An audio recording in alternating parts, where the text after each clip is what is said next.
Hello family, enjoy this relaxing moment with charm stories. Remember to subscribe and share your thoughts in the comment section.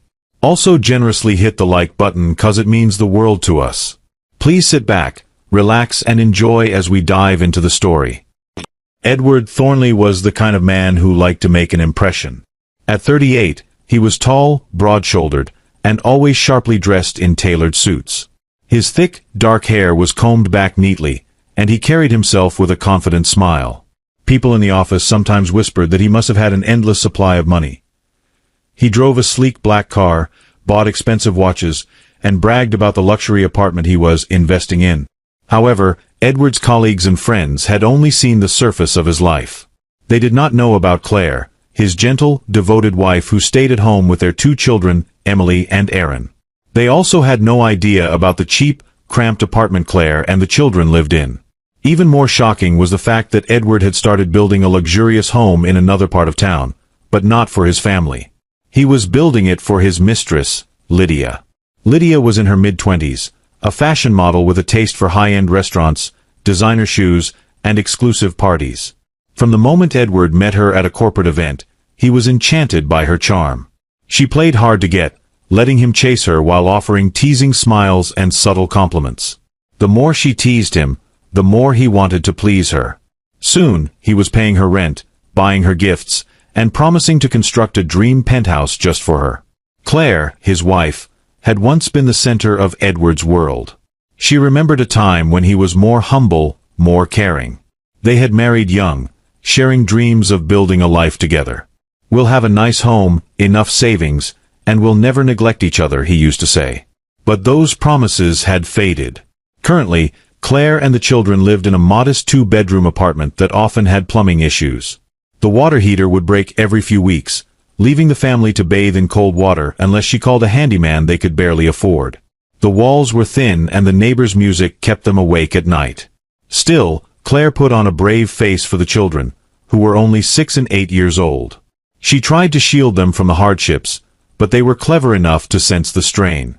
Late one evening, as Edward stepped inside the small apartment, he was greeted by the squeaky floor and dim lighting.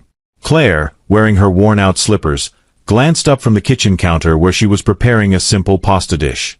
Emily and Aaron were doing their homework at a small table near the window. "Daddy!" Aaron exclaimed, jumping up from his chair, face lit with excitement. "You're home." Edward forced a smile as he set down his expensive leather briefcase. "Hey, champ," he replied, patting Aaron on the head. Emily hesitated, but got up from the table to give her father a hug. "How was your day?" Claire asked softly, as she took the pasta off the stove. Edward shrugged. "Long meetings ran late," he answered curtly. But in truth, he had spent most of the afternoon at the construction site for the new luxury apartment. The developer had shown him the latest design for the marble floors, the gold-plated fixtures, and the floor-to-ceiling windows that overlooked the city skyline. Lydia had insisted on high-quality materials, each more expensive than the last. Edward had agreed to every single request. "I was hoping we could talk about the lease soon," Claire murmured, stirring the sauce in a small pot. "The rent here might go up again, and the heater still doesn't work properly." Edward frowned. "I've told you before, I'm handling it. Work has me under a lot of pressure these days." "Money doesn't grow on trees, Claire." She lowered her eyes to the pot, feeling the tension in the room. The children looked at each other, sensing that the conversation was going somewhere unpleasant. They returned to their seats quietly. "Sure," Claire said, her voice barely above a whisper. Edward cut her off. "Let's talk about this another time. I'm tired. I need rest."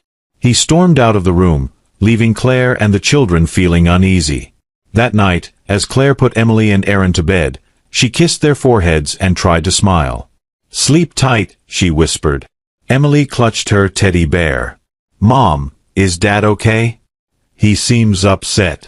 Claire patted her daughter's hand. "He's just tired from work, sweetie.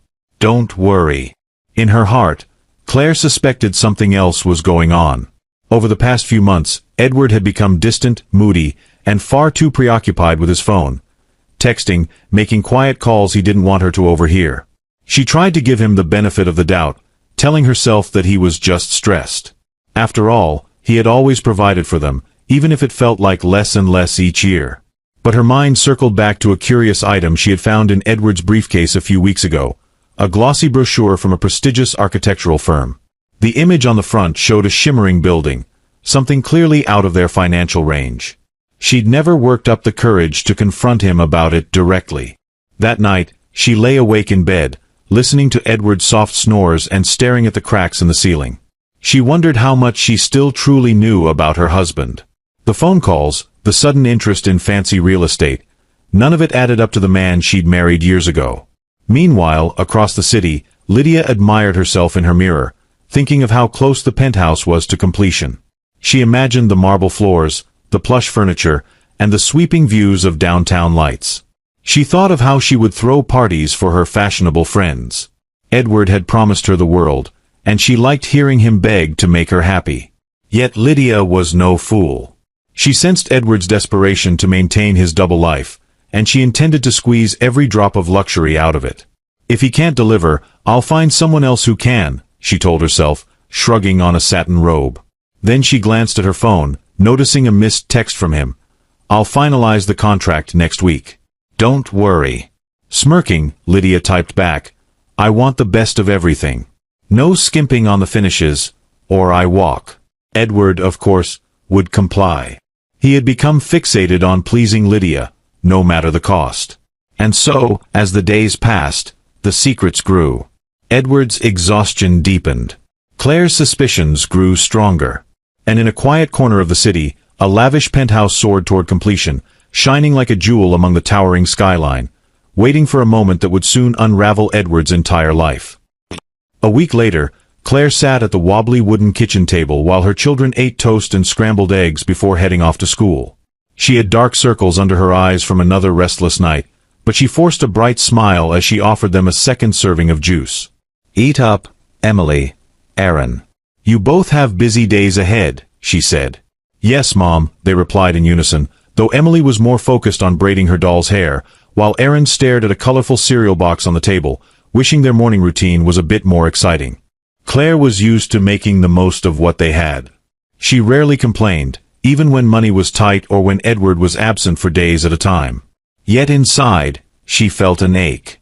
The day before, she had tried to talk to Edward again about their living situation.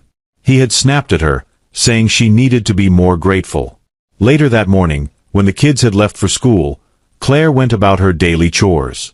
The apartment building was old, and the paint in the hallway was peeling. Her neighbor's dog barked constantly behind a flimsy door. A single flickering light bulb illuminated the corridor. Claire sighed as she exited, a basket of laundry under her arm. In the laundry room, a dingy, cramped space in the basement, she encountered Mrs. Harris, a kindly woman in her 60s who lived 2 floors above.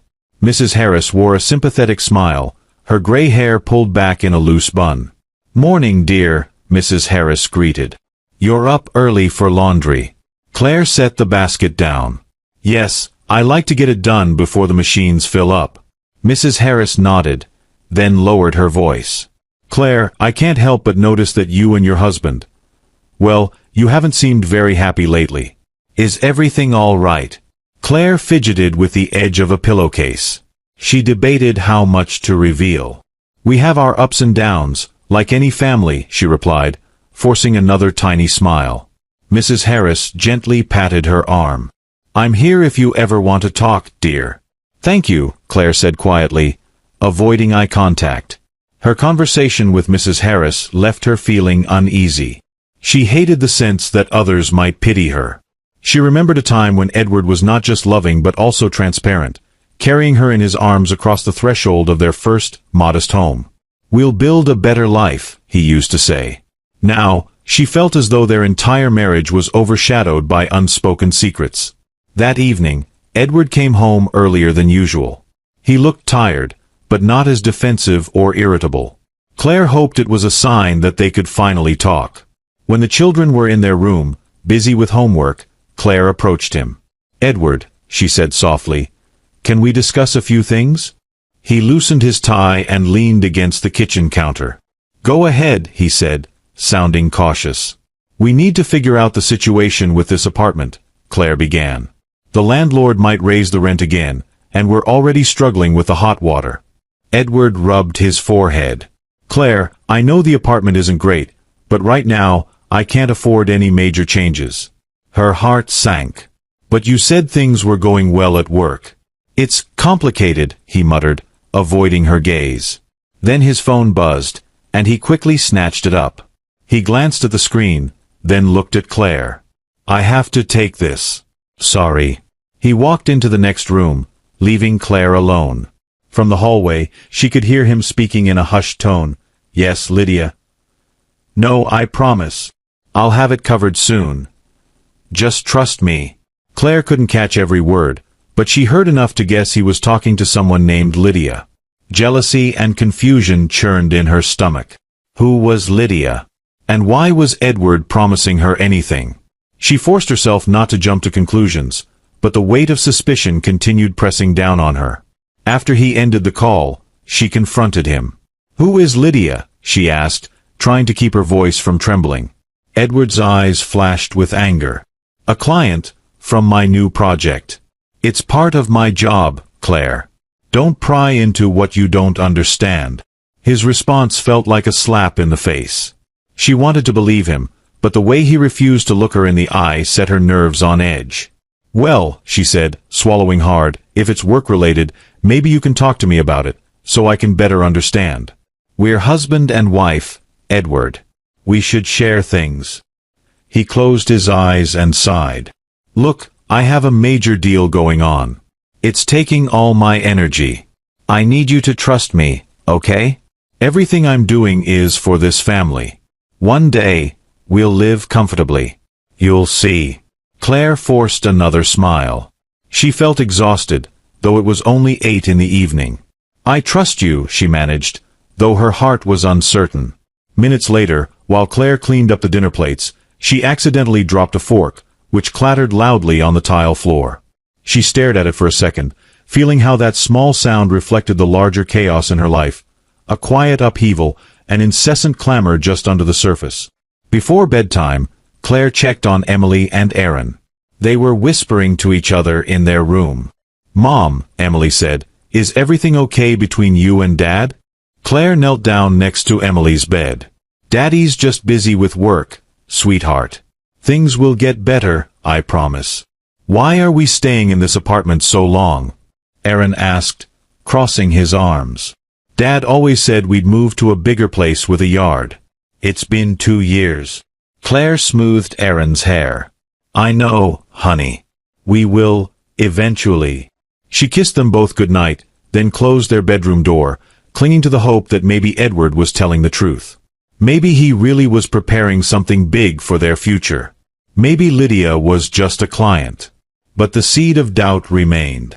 And that night, as she brushed her teeth in the little bathroom, staring at her reflection in the cracked mirror, she noticed the faint lines of worry etched around her eyes. She was only 35, but she felt older. With a sinking feeling, she realized that day by day, she was losing the spark she once carried. The worn smile on her face was becoming a permanent fixture. She rinsed her mouth and whispered to her reflection, "I have to be strong." Little did she know how much her strength would be tested in the coming weeks, and how the life she knew was about to unravel in ways she could scarcely imagine. Lydia Sterling was exactly the kind of woman who thrived on attention and luxury. She had grown up in a family of modest means, but 1 year of successful modeling in local magazines had opened new doors. She discovered men with deep pockets and shallow hearts who were willing to give her anything in exchange for her presence. Edward Thornley was just another man in the long line of suitors, but Lydia liked him for his ambition. He was older, married, though Lydia convinced herself that was none of her business, and intent on winning her favor. She enjoyed playing the part of the demanding goddess, making him chase after her every whim. Late one morning, Lydia lounged on a velvet chaise in her high-rise rental apartment, painting her nails a glossy red while the city sparkled beneath her window. A knock sounded at the door. "Come in," she called, already knowing it was her personal assistant from the modeling agency. Her assistant, a young woman named Camille, stepped in gingerly. "You have a casting call this afternoon, and an appearance at the En Vogue event on Friday," Camille said, consulting the list on her phone. "Cancel the casting," Lydia said, blowing on her wet nails. "I'm not in the mood to audition for some small brand. I only do top tier now." Camille paused. "But your manager said—" "I said cancel it," Lydia repeated, raising an eyebrow. Camille simply nodded, typed a note into her phone, and quietly left. Lydia smirked. She was used to getting what she wanted. Moments later, her phone rang. The screen displayed Edward's name. She picked up and greeted him with a silky, sweet voice. "Edward, darling." "I'll be at the site in an hour," Edward said. "The builders need me to approve the final blueprint for the rooftop lounge." "Will you meet me there?" Lydia rolled her eyes, though she kept her voice pleasant. "I'll come by if I have time. But you know, Edward, you promised top-of-the-line everything. I just hope you're not going to disappoint me when it's time to pay for these upgrades." She heard him sigh heavily. "I'm doing everything I can, Lydia. This apartment is going to be the crown jewel of the city. You'll have your own private elevator, a heated pool on the balcony, and a panoramic view, no expense spared." Her lips curled into a satisfied grin. "Good. You'd better not cut corners." Though she didn't say it out loud, Lydia had her own ways of verifying that Edward was still financially stable. She asked questions, probed about his business deals, and dropped hints that she could walk away. She liked seeing him squirm. An hour later, Lydia arrived at the construction site, wearing oversized sunglasses, a stylish coat, and high heels that tapped against the unfinished floors. Edward was there with the architect, discussing finishing touches. "Hello, gentlemen," Lydia greeted, offering a dazzling smile. The architect, a middle-aged man named Mr. Chong, bowed politely. Edward put his arm gently around Lydia's waist. "Lydia, this is Mr. Chong," Edward said. "He's overseeing the final designs for the penthouse." "I'm delighted," Lydia replied, offering her hand. "Now, show me what you have so far." They moved through the skeleton of the penthouse, stepping around construction materials and scaffolding. Mr. Chong pointed out the large windows, the granite countertops in the open-concept kitchen, and the space for a custom chandelier in the foyer. Lydia's expression remained neutral, even as she took in how extravagant everything was.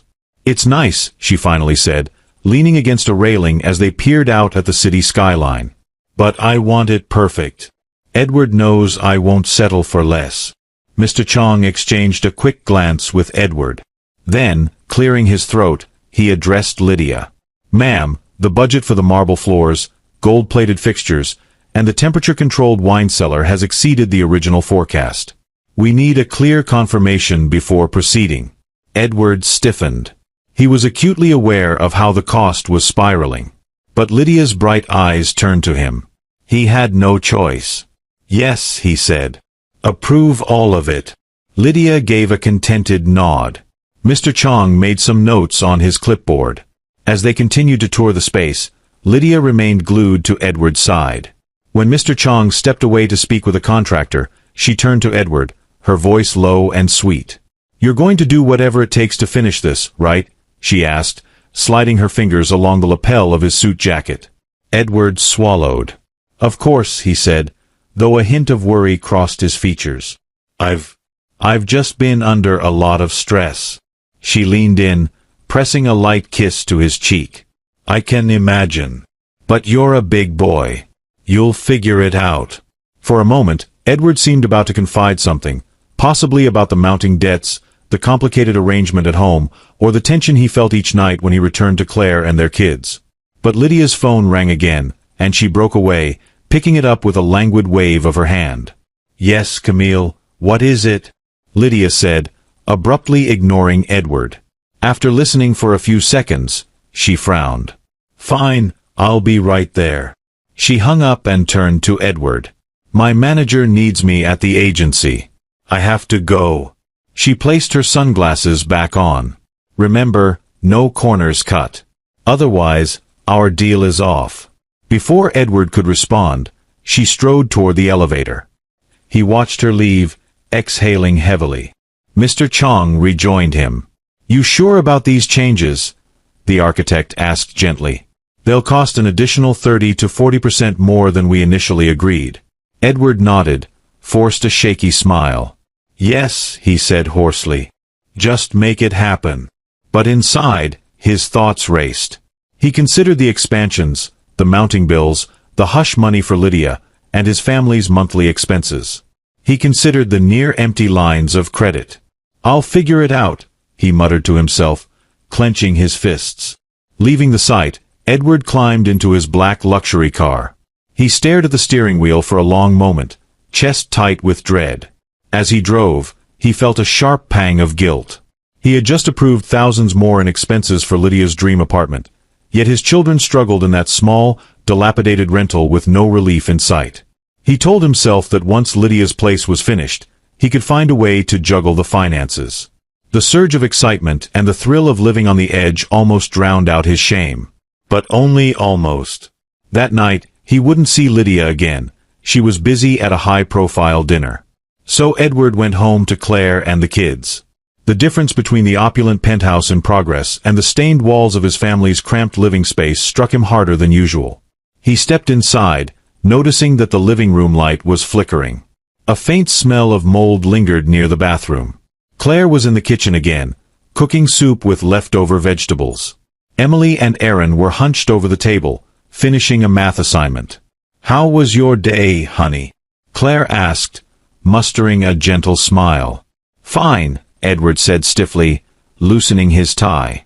He walked past her, settling onto the couch with a sigh. The children rushed over, each trying to claim a spot next to him. He gently patted Aaron's head and gave Emily a faint smile, but his mind drifted back to the penthouse, to Lydia's demands, to the giant price tag. Claire watched him, noticing the faraway look in his eyes. She wanted to ask him about Lydia, to force a conversation about all the suspicious changes. But her courage faltered. A deep loneliness crept into her heart.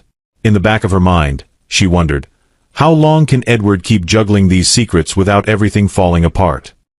Over the next few weeks, Claire's worries intensified. Bills piled up in a small wooden box on top of the fridge. Rent, electricity, water, and a new wave of medical expenses after Emily caught a bad cold. Claire sighed each time she opened that box, carefully organizing the envelopes and noticing which ones were overdue. On a chilly morning, as the children headed off to school, Claire buttoned up her worn sweater and grabbed a shopping list.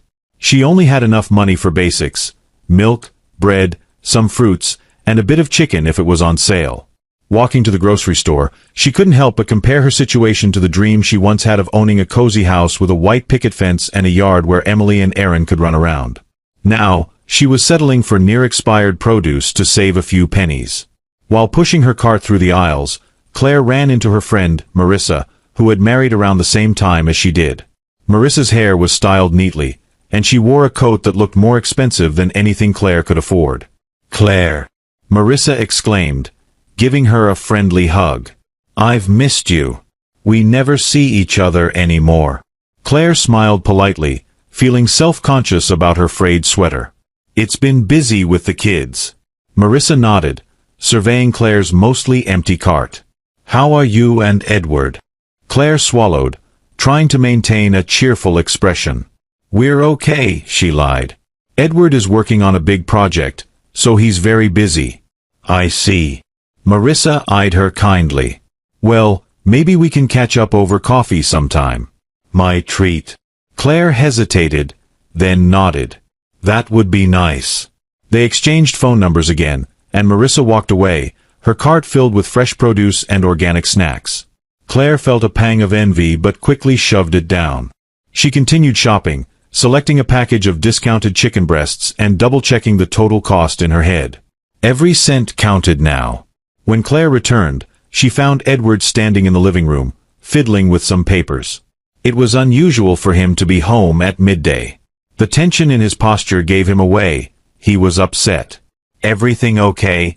Claire asked softly, setting the grocery bags on the kitchen counter. He waved a hand dismissively.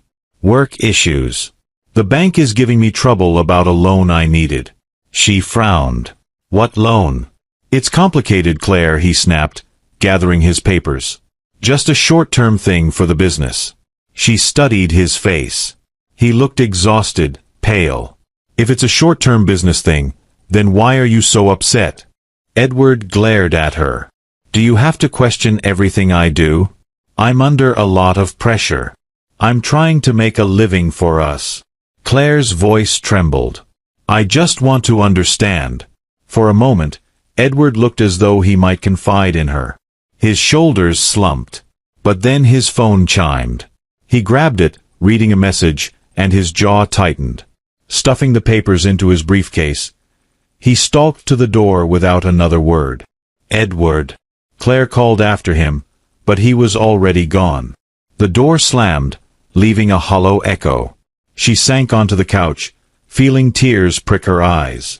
The children wouldn't be home for a few hours, and she suddenly felt very alone in the silent apartment. There was no one to share her confusion or fear with. Even her mother, who lived 2 states away, only knew that things were tight for them. Claire had never admitted the full extent of her struggles. Later, when Emily and Aaron returned from school, Claire tried to salvage the day. She helped Emily with a history project and quizzed Aaron on multiplication tables. To lighten the mood, she put on some music while she baked a small batch of homemade cookies. The children laughed, enjoying the sweet treats despite the limited ingredients. Mom, can we go to the park this weekend? Aaron asked, crumbs on his lips. Claire offered a soft smile. Sure, if the weather's nice. Emily clapped her hands. Can we invite Dad too? At that question, Claire's face faltered. She tried to keep her voice even. Daddy is very busy, honey. But I'll ask him. A moment of silence followed before Emily spoke again. Mom, I feel like Dad doesn't want to be here anymore. Does he hate us? Claire's eyes filled with tears. She moved quickly to Emily's side and hugged her. Never say that. Your dad loves you both very much. He has a lot on his mind. Even as she said it, she wondered if it was entirely true.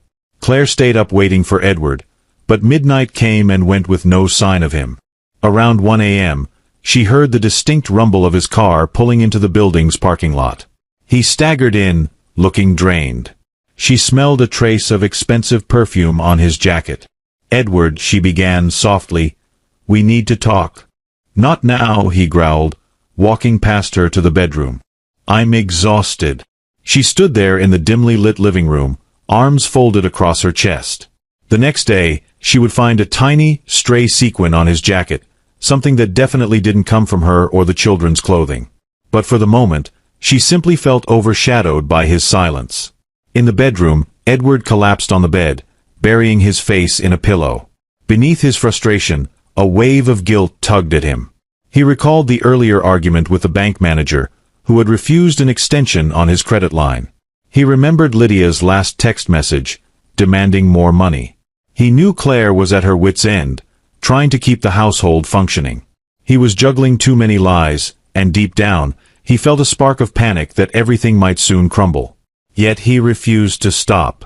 He told himself that if he just got this penthouse finished, Lydia would be satisfied, and he could find a way to fix things with Claire.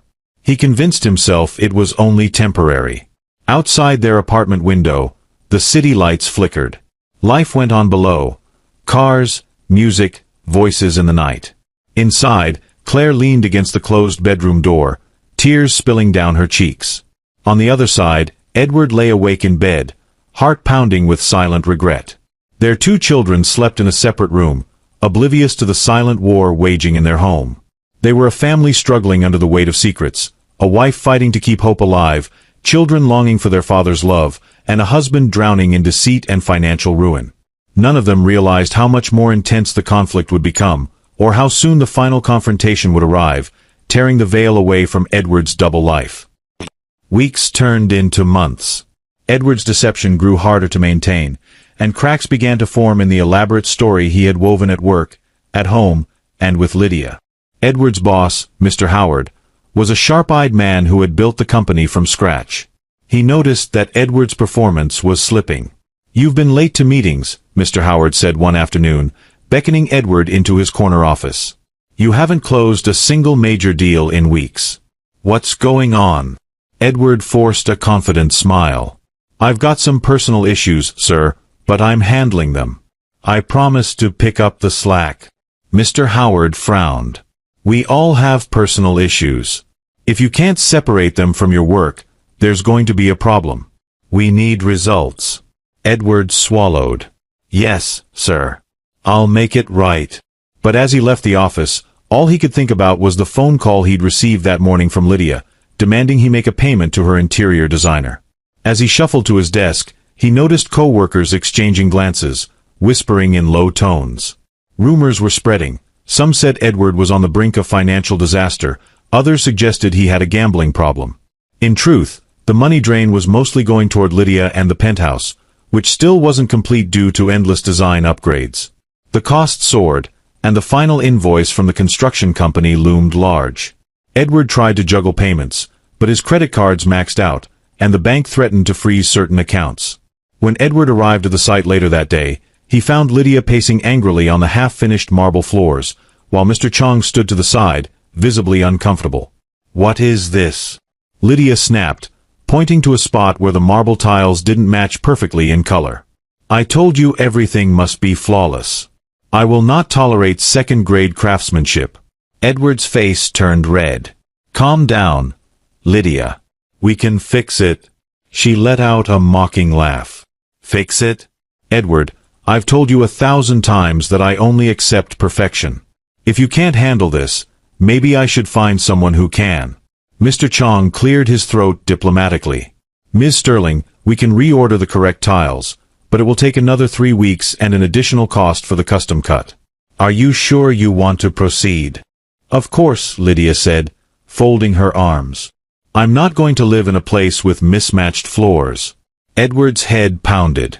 Another delay, more expenses. Fine, he said through gritted teeth. Do whatever she wants. He was aware that, despite all his attempts to appear confident, the men at the site whispered that Edward might be in over his head. The bank calls and the repeated requests for more money had become common knowledge among the contractors. Meanwhile, Claire picked up the mail one afternoon, only to find a notice from the landlord about the rent increase. She had no idea how they would cover it, especially with Edward's sudden cutbacks on household spending. She felt a flicker of anger at Edward for being so dismissive and secretive. She tried calling him on his cell, but it went straight to voicemail. She sent him a text. We need to talk about the rent.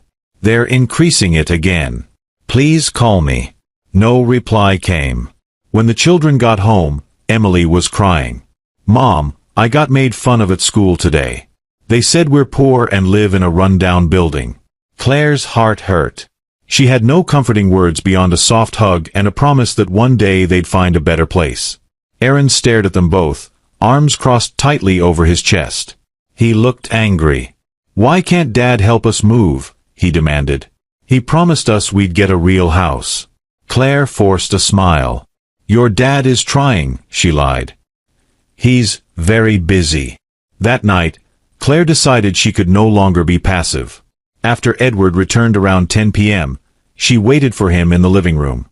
You're still up? He asked, sounding irritated. She nodded. Yes, we need to talk. The landlord is raising the rent again. We can't afford to stay here unless we come up with more money. Edward stared at the floor. I'll figure it out. Figure it out? Claire repeated, her voice trembling. Our kids are suffering here. Emily came home crying because her classmates teased her. We need more space, better conditions. This place is falling apart. Edward's jaw tightened. You think I don't know that? He snapped.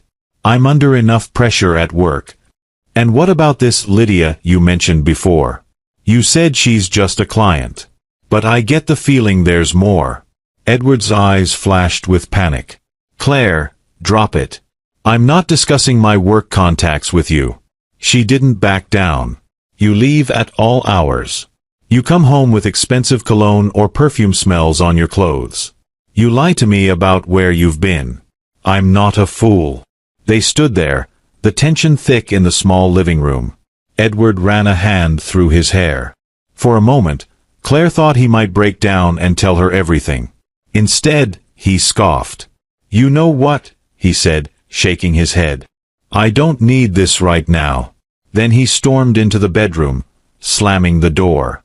Claire sank onto the couch, tears slipping down her cheeks. She had never felt more powerless or alone. The next day, she decided to pick Edward up from work as a surprise, hoping maybe they could talk during the drive home. Arriving at the office building, she parked outside and waited.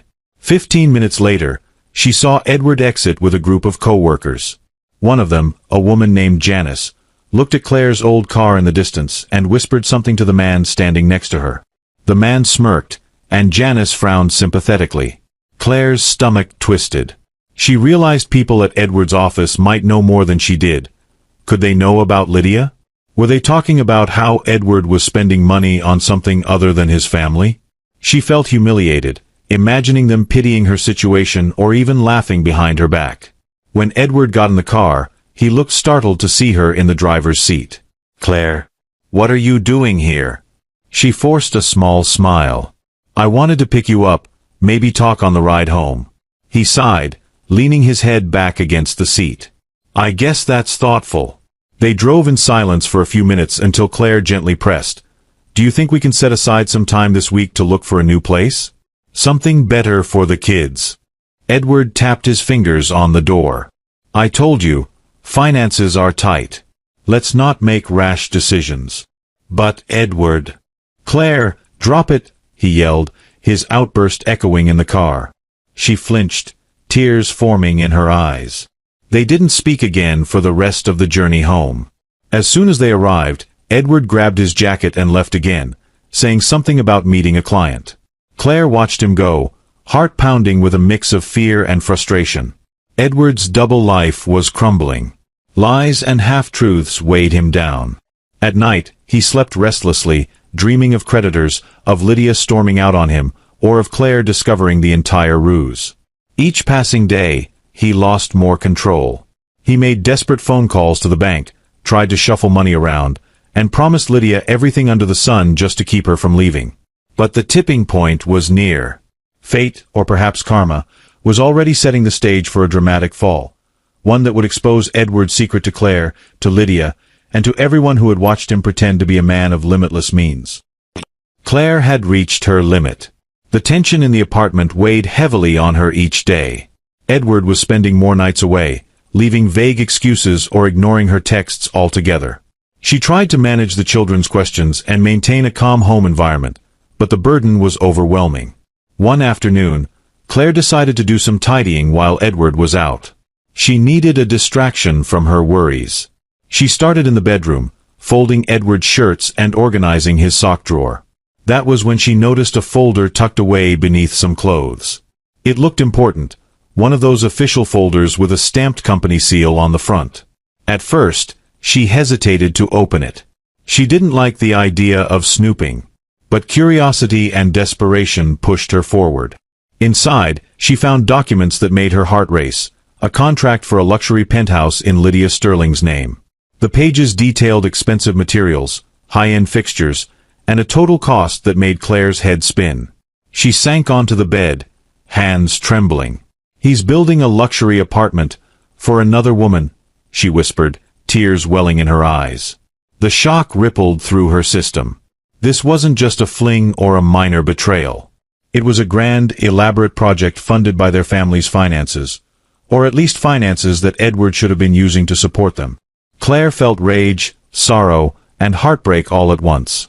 Her worst suspicions had been confirmed in the most blatant way. The folder even contained a payment schedule, lists of high-end brands, and references to meeting with an interior designer. She swallowed hard, flipping through the pages until she spotted the final purchase agreement. Lydia Sterling was listed as the primary occupant. A wave of nausea washed over Claire. She thought of Emily and Aaron, forced to grow up in that cramped apartment with broken utilities while Edward built a palace for another woman. Her hands shook so violently that she had to set the folder aside. For a moment, she just sat there, stunned. Then, a cold resolve formed in her mind. She wiped her tears, placed the documents back into the folder, and carefully slid them into a hidden space under the bed. She knew Edward might come looking for them eventually, but she planned to move them to a safer spot soon. Claire paced the apartment, mind racing. She thought about calling Edward right away to confront him, but realized he would just lie or try to twist the truth. She considered packing up the children and leaving that same day, but she had barely any savings. And then the anger surfaced again. She wasn't going to let him keep his lavish life going while she ran off penniless.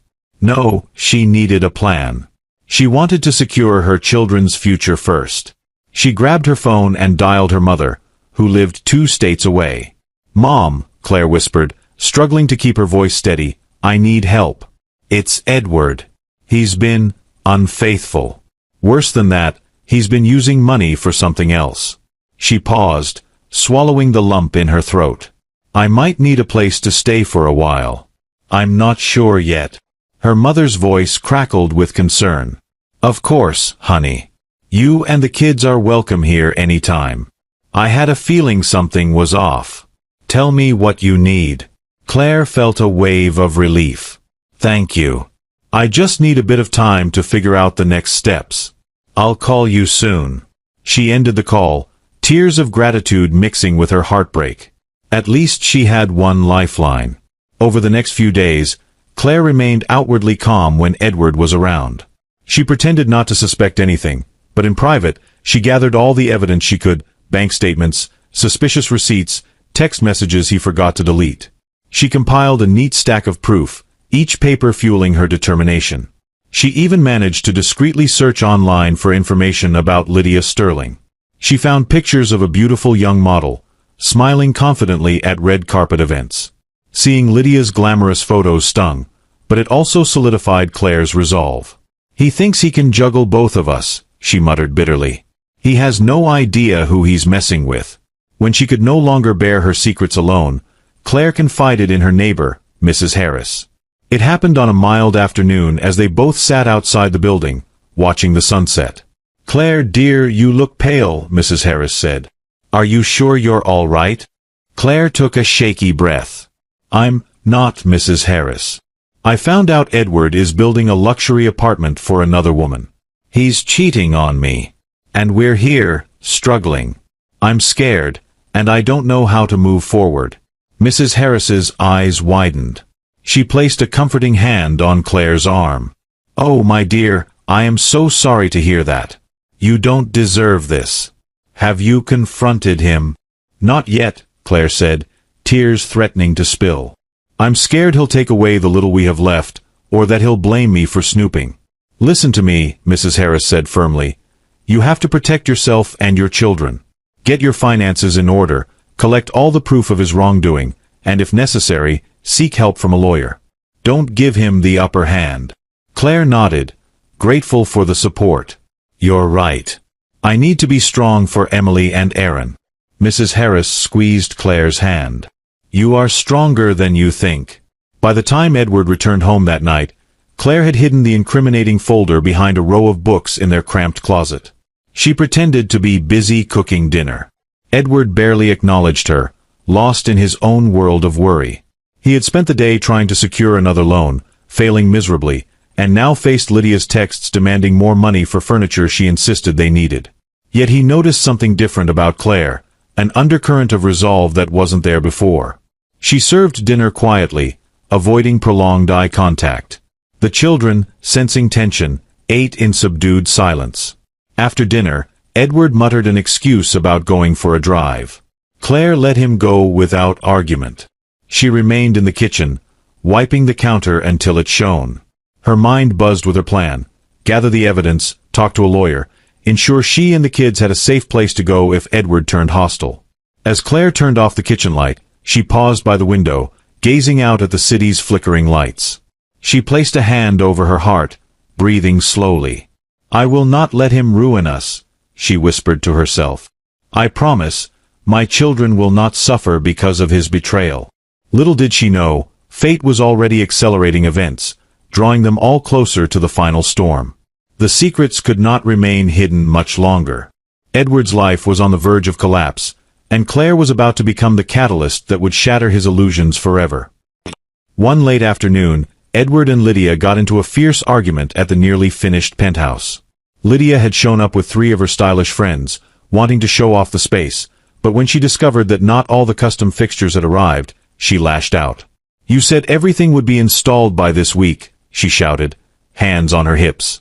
Her friends pretended to be polite, but their eyes darted around, taking in the expensive surroundings. Edward tried to keep his voice calm. There were delays with shipping. It's not my fault. She threw up her hands. I'm done with excuses. If I don't see a fully finished penthouse in 2 weeks, I'm out. And don't think I'll keep quiet about all the money you've poured into this place, either. Her threat was clear. Edward's heart pounded. His darkest fear was Lydia walking away after he'd spent so much. But he couldn't magically speed up the shipments. He needed more time, and more money. Before he could respond, Lydia stormed out with her friends in tow, leaving him standing on the gleaming marble floor, sweating through his suit. As if that confrontation wasn't enough, Edward's phone rang. The bank manager informed him that his accounts were dangerously overdrawn. They threatened legal action if he missed the next payment on his personal loan. He slammed his phone onto the kitchen island, letting out a frustrated growl. Mr. Chong, who had been overseeing the final touches in another room, stepped in cautiously. Mr. Thornley, is everything all right? The architect asked. Edward forced a stiff smile. Just some personal matters. How soon can we have the rest of the fixtures? Mr. Chong looked sympathetic. I'll do what I can, but it will cost extra to rush the delivery. Edward closed his eyes, pinching the bridge of his nose. Do it, he said in a low voice, though he had no idea where the money would come from. Later that same day, Claire found a letter slipped under the door. It was from the landlord, an eviction notice unless they paid the increased rent plus a penalty for late fees. Apparently, Edward had neglected to pay rent for the last 2 months, something Claire hadn't realized. She felt her stomach drop. 2 months, she whispered, eyes scanning the notice. We're behind by 2 months? The children were in the living room, watching a cartoon on the old TV set. Claire walked over, turned off the television, and knelt down next to them. Listen carefully, she said gently. We might have to stay with Grandma for a little while, okay? Aaron's eyes widened. What? What's happening? Emily looked frightened. Is it because we don't have enough money? Claire held them close. We'll be okay. I promise. I just need you to pack a small bag with some of your favorite things. We'll leave soon. They both nodded, sensing the seriousness in her voice. As they went to their room, Claire grabbed her phone. She called Edward repeatedly, but he didn't answer. Finally, she sent him a text. We got an eviction notice. Come home now. Edward arrived home late, his tie loose and eyes bloodshot. Claire waited in the living room, arms folded. The children were already asleep, their small suitcases packed and sitting by the door. What's this about an eviction notice? Edward snapped as soon as he stepped inside. Claire tossed the notice at him. Explain why we haven't paid rent in 2 months. He glanced at the notice and scoffed, but Claire saw the panic flicker in his eyes. I've been busy, he muttered. Some payments got delayed. Delayed, she repeated, voice trembling with anger. While you've been building a luxurious penthouse for Lydia? His head jerked up. What? Don't lie to me, Claire spat, stepping closer. I found the contract. The penthouse is in Lydia Sterling's name. How could you do this to me? To our children. Edward blanched, at a loss for words. For a moment, the tension in the room felt suffocating. Claire's voice rose. We're being evicted because you spent everything on your mistress. Our kids don't have space to breathe or a proper bed to sleep in, while you're funding marble floors for her. Edward tried to defend himself. It's not what you think. She cut him off. I know exactly what it is. You've been lying to me, neglecting the children, and now we're on the brink of homelessness because of your selfishness. He swallowed hard. Claire, let me explain. She hurled the pile of bank statements she'd gathered onto the couch. Explain these. Eviction notice. Overdrawn accounts. Luxury brand purchases. Flights to fancy resorts. You think I'm stupid? He raked a hand through his hair. I never wanted it to go this far. But Lydia threatened to leave if I didn't keep up. And the bank. Claire's eyes filled with tears. So you just threw us aside? Did you even think about Emily and Aaron? Edward took a shaky step toward her, arms outstretched. I messed up, Claire. I know. But I still love my family. She shook her head vehemently. No. You don't get to say that after what you've done. She took a deep breath, struggling to control her anger. The children and I are leaving tonight. I won't subject them to this madness any longer. Edward's face paled. Where will you go? That's none of your concern, she hissed. We'll be safe. That's all you need to know. He grabbed her arm, voice trembling. Claire, wait. I can fix this. I'll cancel the penthouse deal. She snatched her arm away. You should have thought about that months ago. With that, she headed to the children's room, waking them gently, urging them to put on their jackets. They walked to the door, suitcases in hand. Edward followed them, eyes filled with desperation. Claire, please, I beg you. Don't take the kids away. She turned to him, tears brimming. You left us long before this moment. They exited into the hallway, leaving Edward alone in the cramped apartment that felt colder than ever. The sound of the door closing echoed like a final verdict. Edward stood there for a long time, staring at the empty space where his family had just been.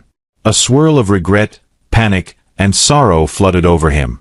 In one fateful night, everything he had once cherished slipped through his grasp. He stumbled to the couch and sat down heavily, burying his face in his hands. The quiet hum of the refrigerator was the only sound. His phone buzzed once. Lydia's name flashed on the screen. He picked it up, voice hollow. What? He asked. Her tone was icy. I heard you're having money troubles. If this apartment isn't finished soon, I'm done. Edward hung up, not knowing what to say. Lydia was slipping away too. He was left with nothing but ruin, financial, emotional, and personal. And though he didn't realize it yet, the worst was still to come. Claire's car rattled along the highway late that night, Emily and Aaron dozing in the back seat, their suitcases nestled beside them. She kept glancing at them in the rear-view mirror, her heart aching for what they were going through. But she also felt a newfound determination. She would protect them at all costs. After driving for several hours, she pulled up to her mother's house in a quiet suburban neighborhood. The porch light was on, and her mother, Linda, stood at the door in a robe, arms folded against the cold. They helped the sleepy children inside. Linda set them up in a spare bedroom with an extra blanket, giving them each a comforting hug. Claire watched her mother tuck them in, a wave of relief passing over her. At least they were safe here. Once the kids were settled, Linda led Claire to the kitchen. She poured a cup of hot tea and set it in front of her daughter. Now, tell me everything, Linda said softly, pulling out a chair. Claire did. She revealed Edward's affair with Lydia, the documents she found, the eviction notice. Her voice shook at times, tears slipping down her cheeks. Linda listened quietly, occasionally reaching out to squeeze Claire's hand in support. So he's building a penthouse for another woman, Linda murmured when Claire finished. I'm so sorry, sweetheart. Claire wiped her eyes. I feel betrayed, humiliated. But more than that, I'm angry at how he treated the kids. We deserve better. Linda nodded. You do. And you will find better. But first, we need to get you on stable footing. She patted Claire's hand. You can stay here as long as you need. Tomorrow, we'll look into legal advice. The next day, Linda helped Claire schedule a consultation with a local attorney, Ms. Richardson. She was a no-nonsense woman in her early 40s, with a determined set to her jaw and kind eyes. Sitting in her modest office, Claire explained the situation. Ms. Richardson took diligent notes, occasionally asking questions about finances, the children's well-being, and Edward's whereabouts. I want custody of my children, Claire said firmly. He's proven he doesn't care about them. And I need some form of financial support, or at least a claim to any joint assets we have left. Ms. Richardson nodded. Do you have proof of his mismanagement and affair? Claire opened her bag and pulled out copies of the documents she had taken from the folder, along with a few incriminating emails. Ms. Richardson's eyes widened. "This is quite substantial," she said. "He's using marital funds to finance another property in someone else's name. That's definitely grounds for legal action. We can file for divorce and request an immediate hearing for temporary support." Claire's heart pounded. "I never thought it would come to this, but I don't see any other way." Ms. Richardson nodded, giving her a gentle smile. "You're doing the right thing for yourself and your children. We'll make sure he's held accountable." Back at Linda's house, Claire and the kids started to settle into a new routine.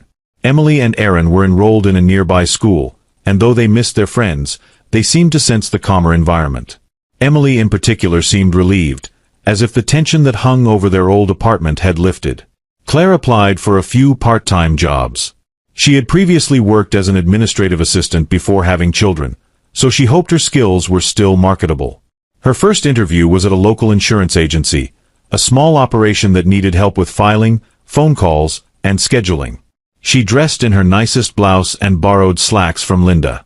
Though she was nervous, she told herself that this was the start of a new chapter. The manager, a middle-aged woman named Teresa, seemed friendly. "We value people who are detail-oriented and good with customers," Teresa said. "You might have to learn some new software, but we provide training. Are you willing to start part-time?" Claire nodded eagerly. "Yes, absolutely."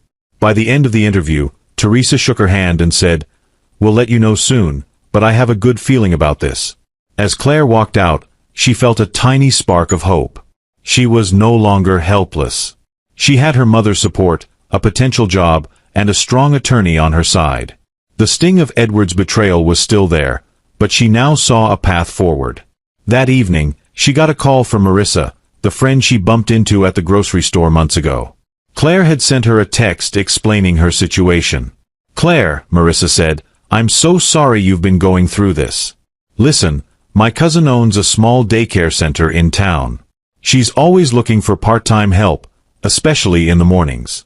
You mentioned you loved kids. Are you interested?" Claire was touched by her friend's kindness. "Yes, that might be perfect. I'm already interviewing for an office job, but a daycare gig might work too, maybe in the afternoons." Marissa sounded relieved. "I'll pass along your info. Hang in there, okay?" For the first time in a long while, Claire ended the phone call with a genuine smile. She felt the community rallying around her, offering opportunities that Edward had never bothered to help her find. Late that night, after the children were asleep, Claire settled at the kitchen table in her mother's house. She wrote down a plan of action. 1. Finalize the divorce papers with Ms. Richardson. 2. Secure a job. 3. Save money for a place of her own. 4. Enroll the kids in extracurriculars once finances stabilized. She looked at the list, feeling both fear and excitement. She wasn't just running away from Edward, she was running toward a better life for herself and her children. Claire took a sip of tea, remembering the heartbreak of discovering Edward's infidelity. She couldn't control his actions, but she could control hers. In that moment, she resolved that she would never again be a bystander in her own life. Edward's betrayal had driven her out of the cramped apartment and into a world of uncertainty, but it had also awakened in her a fierce independence. She would stand her ground, fight for her kids, and demand the respect she deserved. No longer the timid wife waiting for her husband to come home, Claire was now a mother on a mission, a woman determined to reclaim her life. She felt the turning point in her bones, like the door to a new chapter had swung wide open. And there was no going back. Edward stared at the foreclosure notice pinned to his front door. The bank had finally taken action against the penthouse project, and creditors were after him for the outstanding balances. He had also defaulted on multiple personal loans. Worst of all, his boss, Mr. Howard, had just fired him for poor performance and questionable financial dealings. He was alone. The cheap apartment was empty. Claire and the kids had left weeks ago. He tried calling and texting her, but her messages were short and often routed to an attorney's phone number. She had made it clear that any further communication would go through legal channels. Desperate, Edward went to Linda's house unannounced one afternoon. Linda met him at the door, arms crossed and eyes cold. "You have some nerve showing up here," she said quietly. "I just want to see my kids," he pleaded. Linda didn't budge. You can see them if Claire agrees. Right now, she's at work and they're at school. You should have called first. I called Claire, but she won't answer, Edward insisted. Linda exhaled sharply. That's because you've caused her enough pain. She's given everything to keep those kids safe while you've been out squandering money on your mistress. Edward flushed. I never meant for this to happen. He trailed off, realizing how hollow his excuses sounded. You should leave, Linda said, stepping back into the house and shutting the door firmly. Edward stood on the porch, the sting of rejection deep in his chest. With nowhere else to turn, Edward drove to Lydia's building. He parked outside and texted her, "Please let me up. I need to talk." After a few minutes, Lydia appeared in the lobby, looking both annoyed and bored. "What do you want, Edward?" He ran a hand over his unshaven jaw. "We need to figure out our finances. The bank is repossessing." She cut him off with a bitter laugh. "Our finances? It was always your finances. I never signed up for bankruptcy." He stared at her, panic flaring. "But the penthouse. You said you needed." She smirked, brushing a strand of perfectly styled hair off her shoulder. "I found someone else who can finish the project. A developer with deeper pockets. Sorry, Edward, but your well has run dry." Her words hit him like a punch to the gut. "What about us?" he whispered, voice cracking. She shrugged, eyeing him with contempt. "There is no us. You were useful when you could pay. Now, you can't even cover your own bills, let alone my lifestyle. Don't contact me again." Without a backward glance, Lydia strode away, leaving Edward standing there in shock. All the effort, all the money, all the betrayals, wasted. Edward returned to the cheap apartment he once forced his family to live in. It was even emptier than before. Unpaid bills littered the table, and eviction threatened him there as well. The building manager had already asked him to leave by the end of the month if he couldn't produce the overdue rent. He tried calling every contact in his phone for a loan or a job lead, but most of them had heard the rumors about his shaky finances and wanted nothing to do with him. Co-workers he once called friends wouldn't pick up, and Lydia's silence spoke volumes. Sitting on the ratty old couch, Edward stared at a photo of Claire and the kids, taken years ago at a theme park. They all looked so happy. A sob escaped his throat. He had traded his family for the illusion of excitement and prestige with Lydia, and now everything was gone. He realized, too late, how much he had hurt the people who truly mattered. Days passed, and Edward's situation deteriorated. He survived on cheap canned food, rarely left the apartment, and avoided calls from debt collectors. Occasionally, he'd shuffle outside to sit on the stoop, feeling the stares of neighbors who gossiped about his downfall. One evening, a notice was posted on the door. He had to vacate the premises in 3 days. He stuffed a few clothes into a duffel bag, but there was nowhere to go. He'd used up every favor, burned every bridge. With trembling hands, he pulled out his phone and tried calling Claire one more time. Voicemail again. He left a broken, tearful message. "Claire, I'm so sorry. I lost everything. I know I don't deserve another chance, but please, I'm desperate. Tell the kids I love them." When he ended the call, he felt a crushing weight of loneliness. This was karma in its purest form. The man who had neglected his family and poured everything into a mistress's luxury dream was now left with neither a home nor a single shred of dignity. Edward thought about the cost of his choices. He'd ruined the life he once had, a wife who loved him, children who adored him, a steady job, and a decent, if modest, apartment. He had traded it all for a fleeting fantasy, which vanished the moment his money ran out. Now, he was paying the ultimate price. He spent that last night huddled on the couch, the lights turned off to save what little electricity he could afford. In the darkness, he faced the truth. He alone had orchestrated this downfall. There was no one left to blame. By morning, the building manager banged on the door, demanding Edward vacate. With his meager belongings in a bag, Edward stepped out into the cold hallway, each footstep echoing like a final verdict. He had fallen from his self-made throne into the rubble of his own making. And there, at the threshold, he understood that he had truly lost everything that mattered: family, home, and respect. The empty corridor seemed to stretch endlessly, offering no sanctuary, no place to call his own. Months later, Claire stood in front of a small, modest house on a tree-lined street. It was freshly painted, with a tiny garden out front. She clutched the keys in her hand. The children bounced excitedly around her. "Is this our new home?" Emily asked, eyes shining. Claire nodded, smiling. "Yes, it is. We can finally settle here." After the dust settled on her divorce proceedings, Ms. Richardson had helped her secure a fair settlement, such as it was. Though Edward had little left, the court acknowledged Claire's rights to certain marital assets. She also had a stable part-time job at the insurance agency, plus a side gig at Marissa's cousin's daycare a few afternoons a week. It was enough to get a small mortgage on a house of her own. Her mother, Linda, had also contributed part of her savings to help with the down payment. Emily and Aaron raced inside, exploring the empty rooms. Claire followed them, tears of joy and relief welling in her eyes.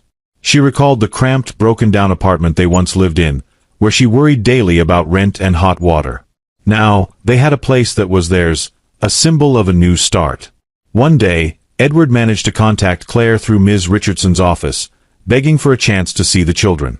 Claire, after careful thought, decided it was best for the kids to meet him in a supervised setting, a family counseling office in town. When Edward walked in, he looked older, thinner, and utterly defeated. His clothes were wrinkled, and he hadn't shaved in days.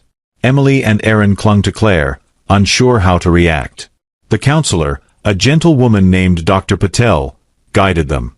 "Emily, Aaron, your father would like to speak with you." Edward swallowed hard, tears brimming in his eyes. "I'm so sorry, kids. I failed you. I still love you more than anything." The children didn't leap into his arms or cry with joy. They simply nodded, exchanging uncertain looks. Claire stayed quiet, her expression guarded. "Can you forgive me?" Edward asked, voice shaking. Aaron shifted uncomfortably. Emily just whispered, "You hurt Mom." Edward's tears spilled over. "I know I did, sweetie. I can't undo that. But I want to make it better if I can." Claire stepped in softly. "That's up to them. And it'll take time. You haven't been around when they needed you most." Her voice was calm but firm. Dr. Patel facilitated a short conversation. The children expressed their hurt and confusion. Edward tried to assure them he would never abandon them again, though he had no stable home to bring them to. He was living in a small, run-down apartment he managed to rent with a tiny portion of his last savings. After the session, Emily and Aaron hugged him briefly, but the emotional wall between them remained. Edward looked at Claire, silently pleading. She gave him a polite nod, but no warmth showed in her eyes. A few weeks later, Edward's story made local news. The construction company filed a lawsuit for unpaid fees, and the bank listed the half-completed penthouse for auction. A local reporter sniffed out the scandal and ran a piece on The Executive Who Lost It All, detailing how Edward Thornley spent family funds on a mistress's luxury apartment. People in the community whispered about him, and his old co-workers shook their heads, reminding each other of the cautionary tale. Edward found himself scorned wherever he went, a public figure of betrayal and downfall. Meanwhile, Claire's life continued to improve. She worked diligently at her jobs, balanced her budget, and managed to enroll Aaron in a soccer club and Emily in art classes. Their new house was small, but it was filled with laughter and growth. On a quiet Sunday afternoon, as Claire watered the little garden outside, she heard her phone buzz. It was a text from an unknown number, but she recognized Edward's style of writing. "Claire, I'm sorry for everything.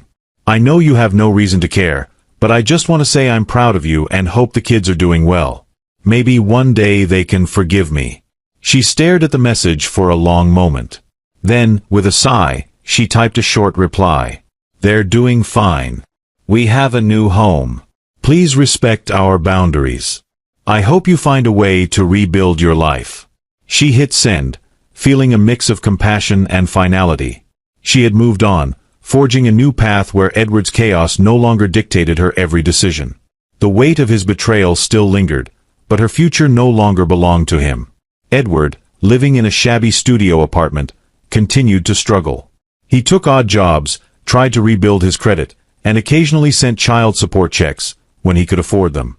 Some days, he stared at pictures of Emily and Aaron, the shame pressing down on him. He wondered if he would ever truly mend his relationship with them. But that was karma. He now lived in the cheap, run-down space he had once deemed good enough for his family. The difference was that Claire and the kids were gone, thriving in a new life he could only glimpse from afar. As for Claire, she woke each morning to birds singing in her little yard, her children healthy and happy. She felt pride in her own resilience, in the knowledge that she had overcome betrayal and heartbreak. Sometimes she remembered the naive hope she once placed in Edward, but those memories served only as a reminder of how far she had come. Standing on her front porch at sunrise, coffee in hand, she felt gratitude. This was her karmic resolution.